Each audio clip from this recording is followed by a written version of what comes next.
Muy buenos días a todos y a todas que están aquí en el Museo Regional de Chiapas. Nos da muchísimo gusto saludarles y darles la más cordial bienvenida a esta actividad que tenemos el día de hoy.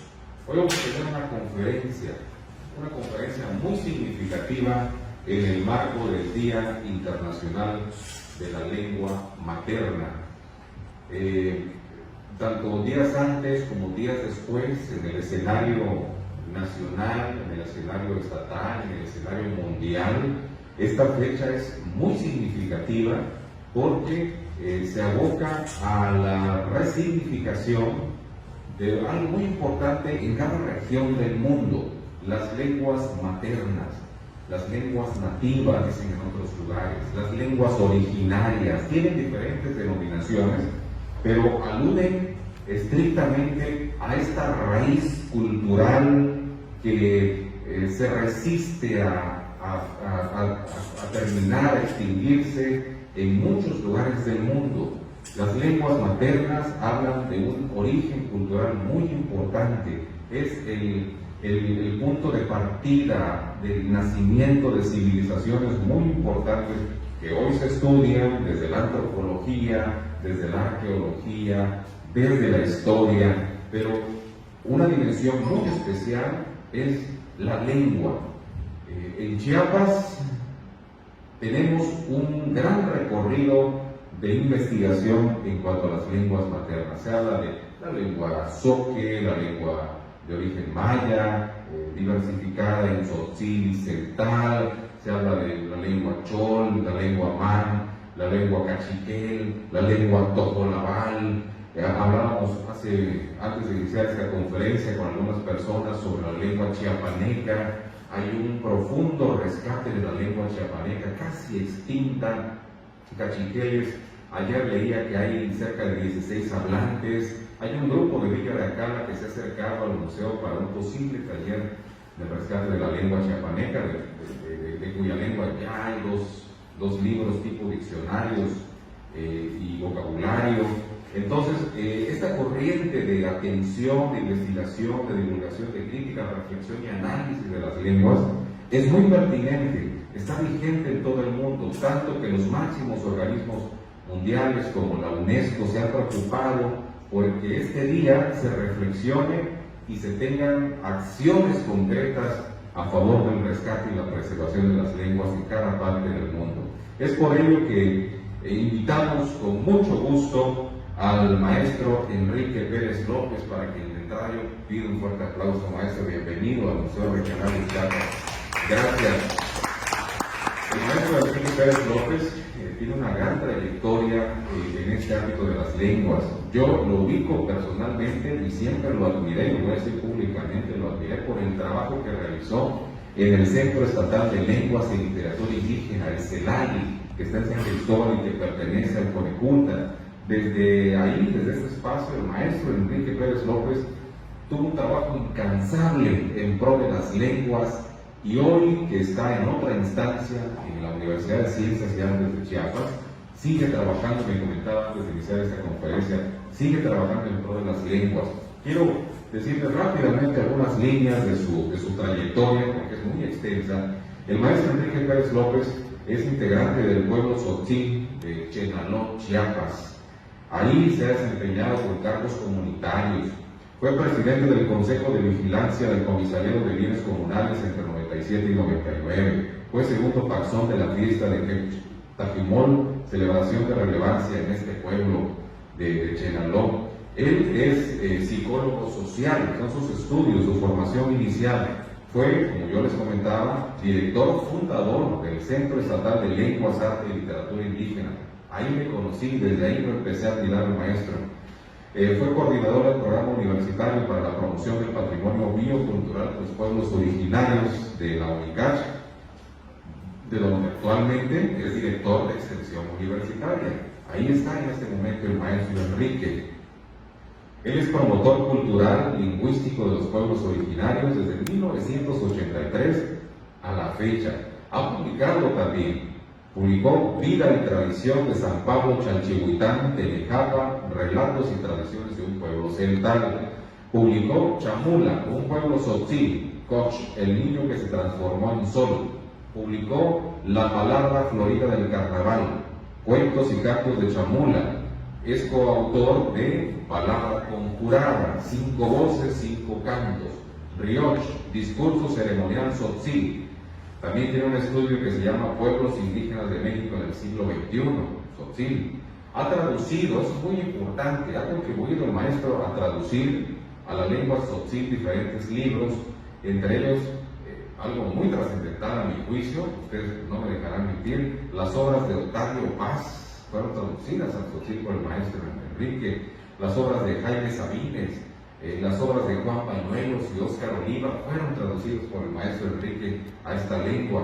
También tiene en su haber traducciones de textos jurídicos como la trascendente Constitución Política de los Estados Unidos Mexicanos, que fue traducida por él, Derechos Humanos y algo muy importante, los Acuerdos de San Andrés Larrainza del 96 fueron traducidos también.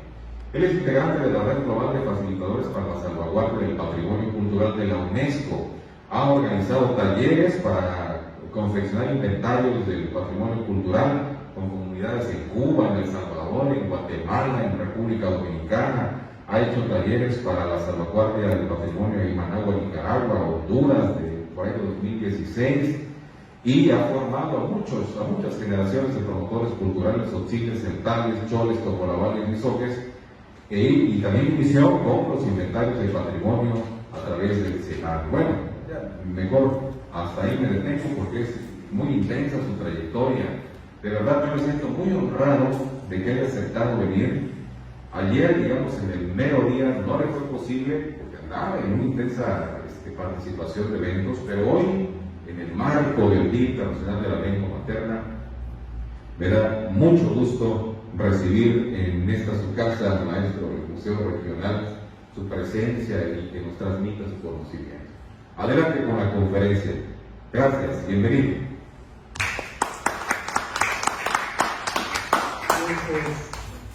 Antes que nada, pues muchas gracias por esta invitación, realmente me siento en casa, ¿no? El Museo Regional ha sido un espacio en donde las lenguas y culturas indígenas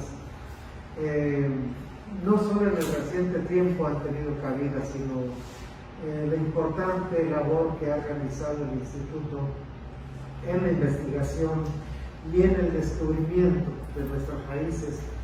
Eso es muy importante, saber de dónde venimos, cuál es la historia que tenemos como pueblos.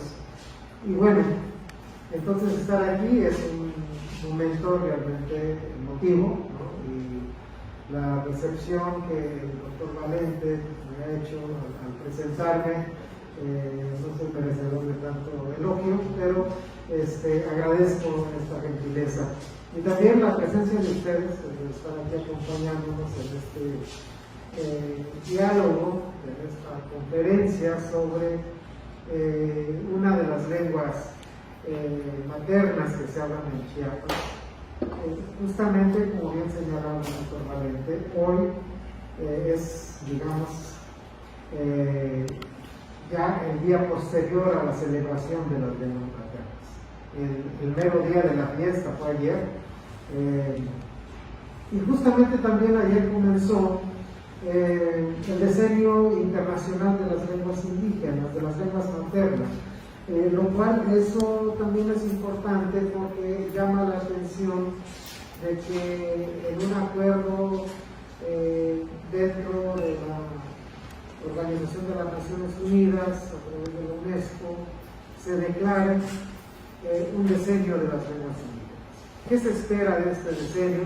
Pues yo creo que hay muchas expectativas al respecto, pero al menos que haya una mayor visibilización, una mayor comprensión de la diversidad lingüística y en consecuencia cultural del mundo, no solo de México y de Chiapas, sino del mundo.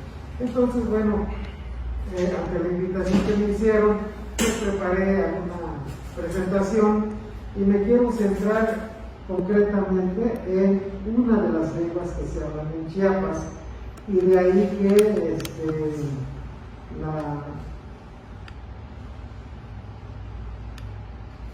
la presentación. Se puede mirar. Vamos a iniciarlo. Un momentito.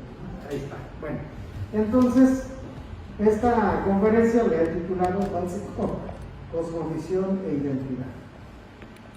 Todas las lenguas que mencionó el doctor Valente durante la presentación tienen su propio nombre en la propia lengua.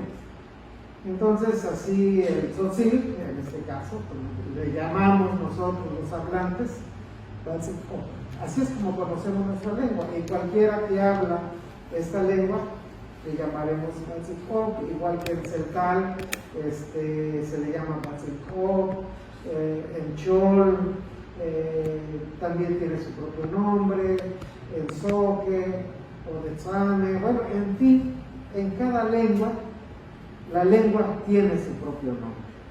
Entonces, de ahí que es importante también conocer cómo se llaman estas lenguas por los propios hablantes. Antropológicamente, jurídicamente, pues tienen un nombre que es el que todos conocemos, el celtal, chol, colado, ¿no? Pero desde la propia lengua, entonces tiene una propia denominación, y en este caso, Batzilkop es la lengua tzotzil, y me voy a referir en esta presentación sobre la cosmovisión y la identidad. Cómo esta lengua nos genera, a los hablantes, los que pertenecemos a esta cultura, una forma de ver el mundo, cómo construye nuestra identidad a partir de un concepto académico que es la oralitura. La oralitura como esa capacidad y ese género de narración en donde la tradición oral juega un papel muy importante, y que hay un fenómeno ahora que está sucediendo: cada vez platicamos menos, cada vez nos sentamos a conversar menos, y esto va en perjuicio de nuestras propias capacidades de escucha, de comprensión de la oralidad. Entonces vamos a abordar este tema desde la oralitura, que en tzotzil le llamamos Lo'il Mashilakel, ¿no? Que son expresiones de la mente y el corazón. Lo'il Mashilakel es contar, platicar con fines de entretenimiento, ¿no? Entonces, la oralitura como entretenimiento. Entonces, la lengua tzotzil, igual que cualquier otra lengua, tiene fines de convivencia, del sentido ameno, ¿no? La palabra nos entretiene, nos distrae el corazón. Distraer el corazón quiere decir dedicarle ese tiempo a la expresión, dedicarle un espacio a la conversación. En tzotzil, por ejemplo, dicen: voy a distraer mi corazón en la conversación. Pero no es una distracción de olvido, sino es una distracción de entretenimiento, de entretenernos en la conversación. Entonces, esta lengua, la lengua tzotzil, hace que nuestra palabra fluya, nuestra palabra emerja en diversos espacios. Y los espacios de la conversación de Lo'il Mashilakel en lengua tzotzil suceden en diversos momentos. En la imagen vemos a un grupo de mujeres que seguramente se estarán contando historias de su vida, de su quehacer, en la milpa, en los cafetales. A diferencia de otros pueblos, por ejemplo, africanos o sudamericanos, que cantan a la hora de llevar a cabo actividades agrícolas, para hacer más ameno las actividades, entre los tzotzil lo que hacemos es platicar mucho. Las experiencias que tenemos se cuentan en estos espacios de trabajo, así como ahora que es época de corte de café, entonces en los cafetales se vuelven espacios de diálogo, espacios para transmitirnos conversaciones, y entonces el espacio de trabajo es un lugar idóneo para justamente expresarnos.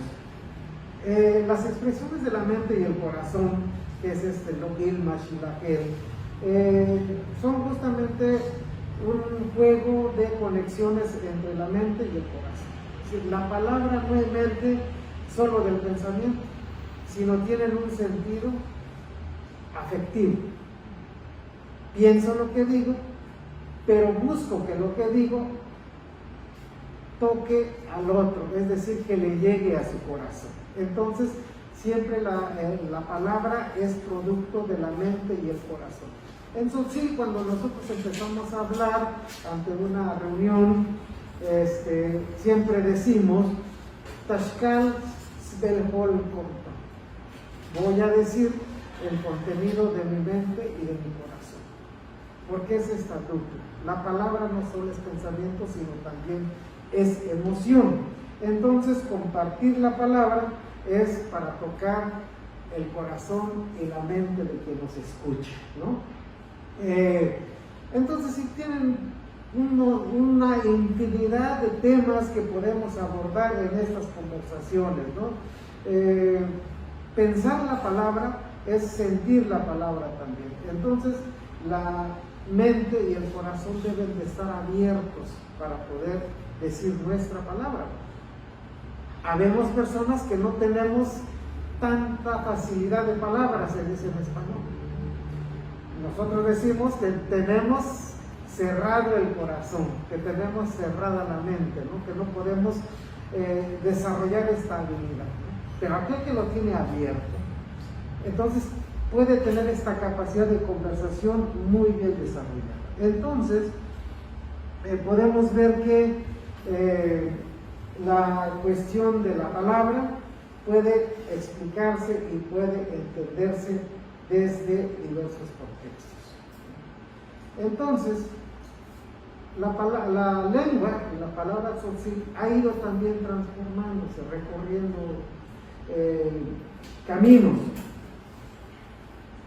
Justamente, como señalaba el doctor Valente, en 1983 o en los años 80, un poquito antes, se empieza todo un movimiento de escritura de las lenguas. Todavía en ese tiempo no había nada de creación literaria como lo hay ahora, ¿no? Ni en sueños pensábamos que iban a existir premios de literatura en lenguas indígenas, que nuestros escritores en lenguas indígenas iban a estar en el Sistema Nacional de Creadores.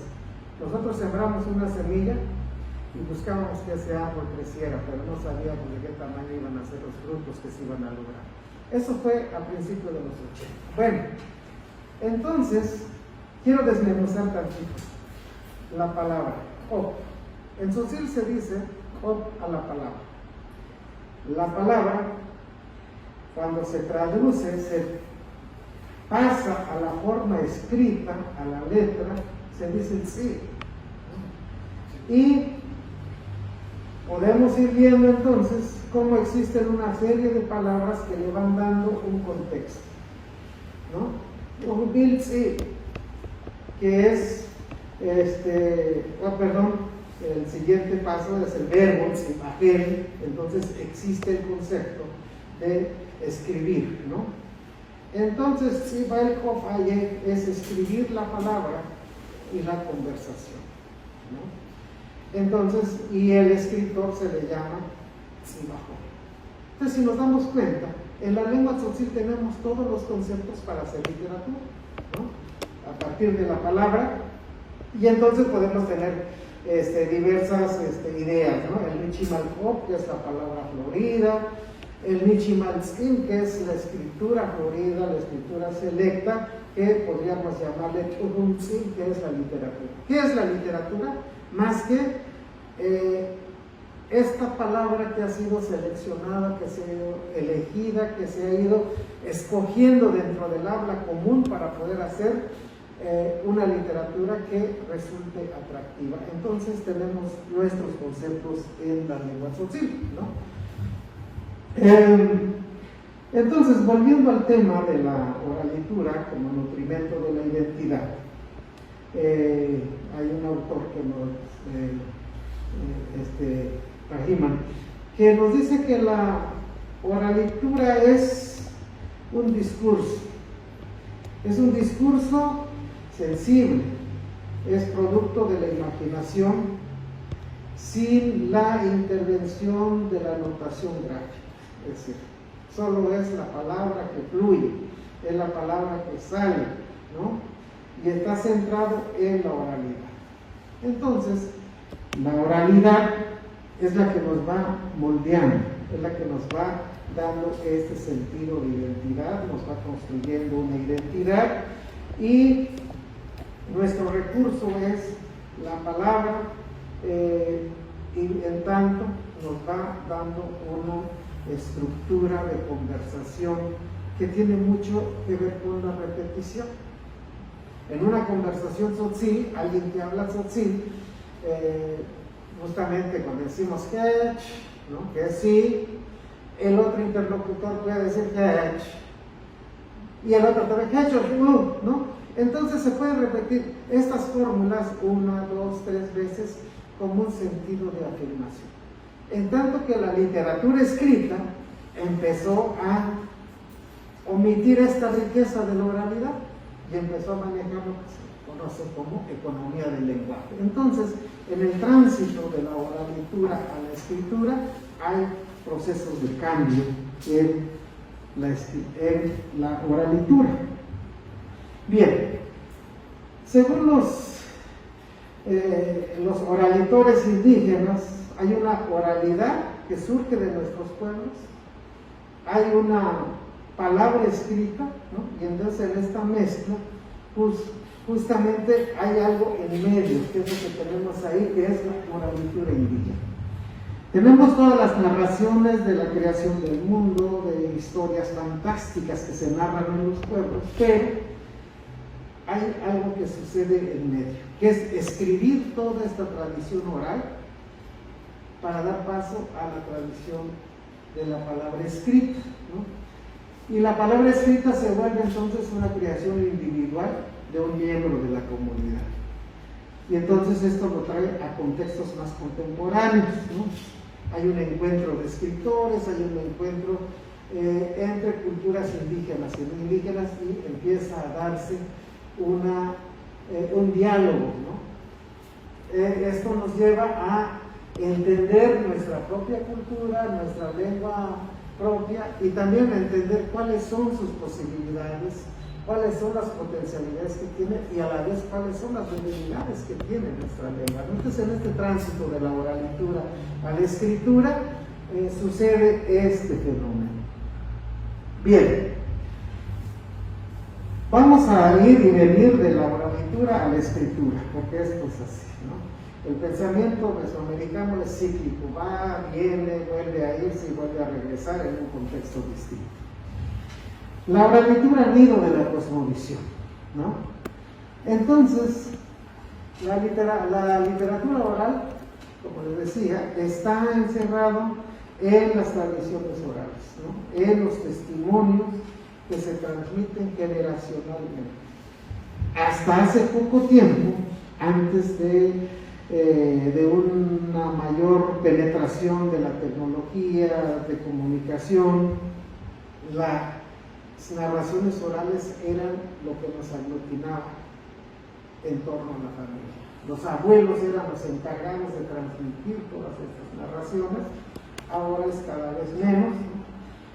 Hay narraciones que se han ido perdiendo porque la oralidad se ha ido desplazando. Entonces, pero la oralitura está ahí conteniendo estas narraciones que nos van dando esta identidad, que nos van dando este sentido de pertenencia, y que los vamos a encontrar en su forma de cantos, discursos, en fin.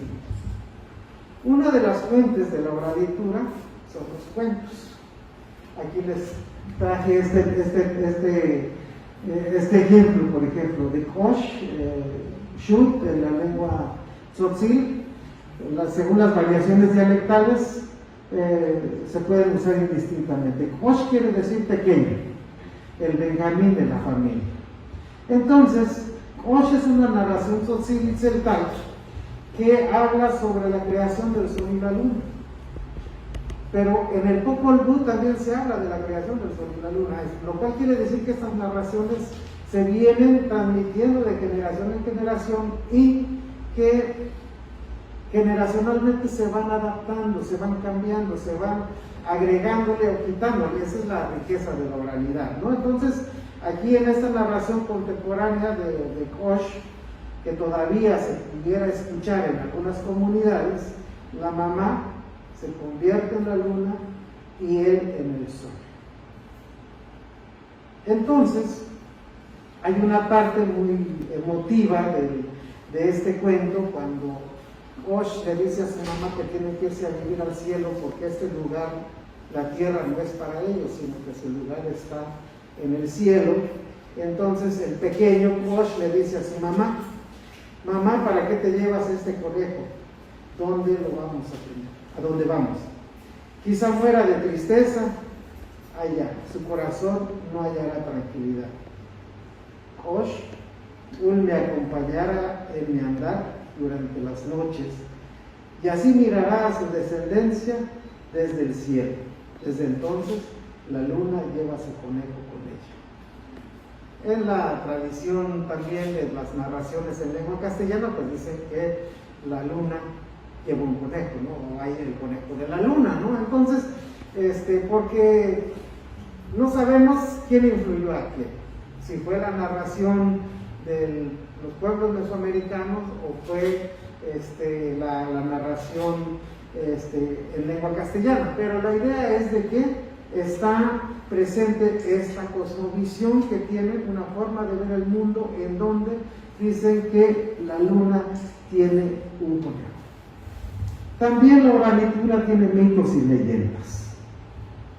En Chamula se cuenta la historia de un viaje al inframundo, en donde un hombre que fallece, su mujer,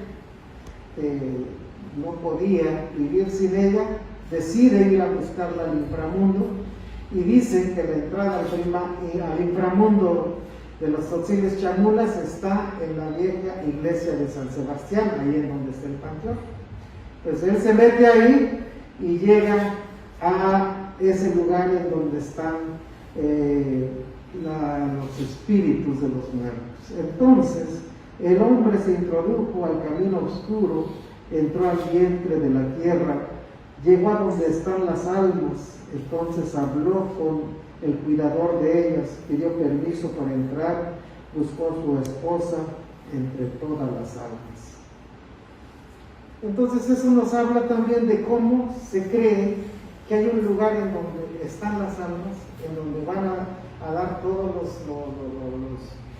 las almas de las personas que mueren, pero no nos dice cómo es, ¿no?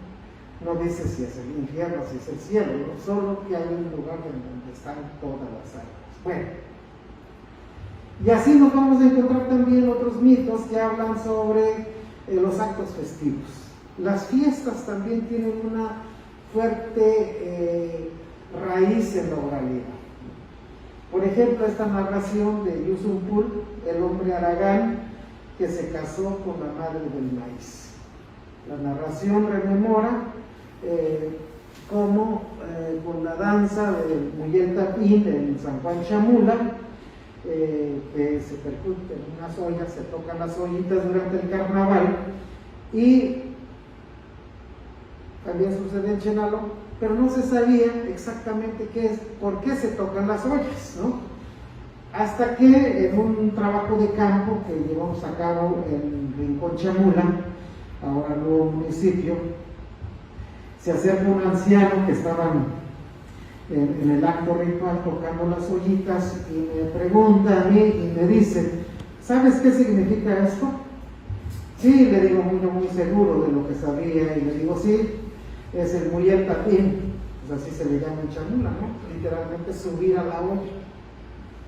Dice: no es solo subir a la olla, estamos pidiendo el alimento, estamos pidiendo la comida.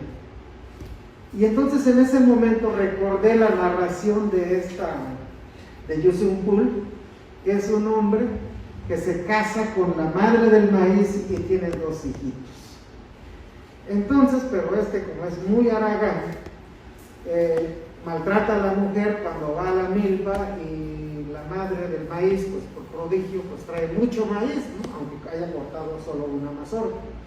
Entonces el hombre flojo pues piensa que está cortando más maíz de lo que debe de cortar. Entonces la maltrata, y de tanto maltrato la mujer decide irse y le dice a sus dos hijitos: les voy a hacer 2 hoyitos, uno cada uno, y cuando tengan hambre toquen para que de ahí brote la comida. Los niños hacen eso y brota la comida. El padre se da cuenta y dice: quebremos las ollitas y hagamos una más grande para que alcance la comida para todos. Quiebran la olla, hacen una, pero no sale nada. Vuelve la madre del maíz a hacerle otras 2 ollitas para sus hijos y les dice: cuídenla, porque si la vuelven a romper ya no les voy a hacer nada más. Total, entonces cada vez que